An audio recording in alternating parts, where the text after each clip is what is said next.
And because I know you've been engaged with Bosnia as well, and there's been quite a lot of talk about the latest decision of Mr. Schmidt about the election law. The Bosnian population feels segregated with that law. With that decision, is it something you support?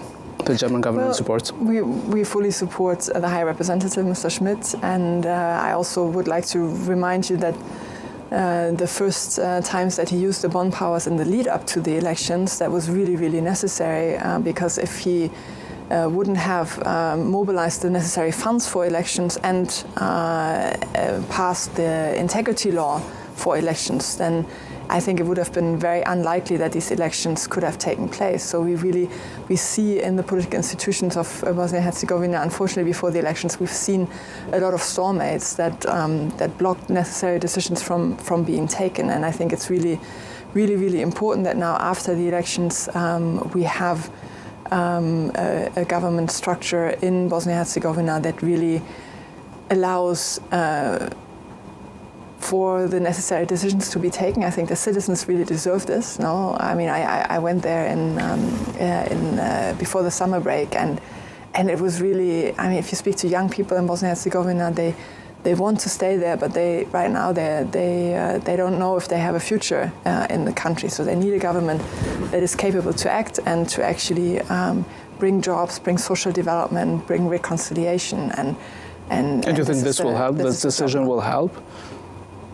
Well, the important task now is for those that are elected now to bring up the reforms also on the way to EU the candidate status. No, I mean the EU has pointed out 14 priorities where Bosnia still needs to make important reforms when it comes to fighting corruption, increasing the rule of law, and that this is really decisions that the elected politicians of Bosnia and Herzegovina should take now. And I know you've been vocal against Mr. Dodik, who is in the sanctions list of USA, and now there is a talk of maybe Mr. Schmidt might decide for the military sites in Republika Srpska who are in the property of the Federation to be given to Republika Srpska. Is it something that concerns you? Because they would be controlled then by someone that is backed from Russia, actually.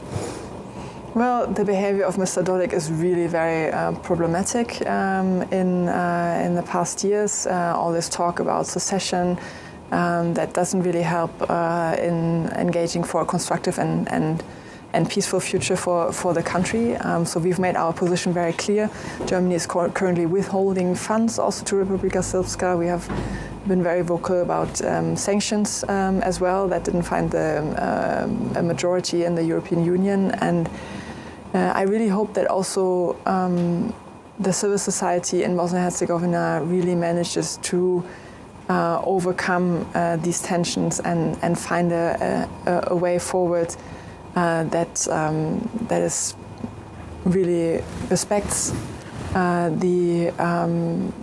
the grievances and the right to a good future for all ethnic groups. Thank you very much, Ms. Luhrman. It's been a pleasure to have you here. Thank you. Thank you.